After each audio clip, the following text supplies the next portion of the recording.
If you look closely at the table, you will see a zigzag line on the right side.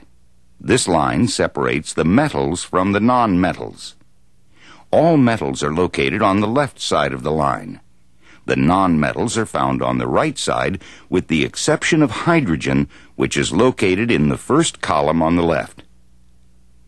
About 4/5 of all the elements are metals. Metals are easy to recognize because they're shiny.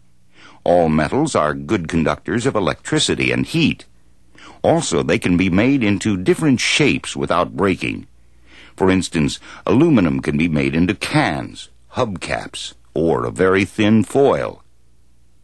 Gold and silver are two of the very best conductors of electricity. That's why expensive audio and video equipment might use gold-coated cables for the very best conduction of electrons. Let's look at some of the more common metals. Aluminum is no stranger. We use it to make foil for wrapping sandwiches. Aluminum is also used for making beverage cans and lightweight engines. Tin is best known for its presence in tin cans.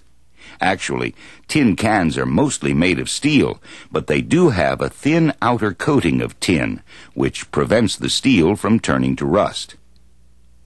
Mercury is a special metal because it is a liquid at room temperature. This property makes it especially useful. For example, mercury can be used to make thermometers. Iron is one of the best-known metals. Unfortunately, as this iron spike illustrates, it rusts very easily. Rust is a substance which contains the elements iron and oxygen. Cadmium is a pretty metal used to make rechargeable batteries. Magnesium is a reactive metal. It might be surprising to you that as a metal, it actually can burn.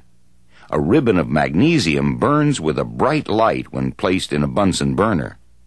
Magnesium is commonly used in fireworks. Nonmetals really don't have much in common with each other, except that they are not metals.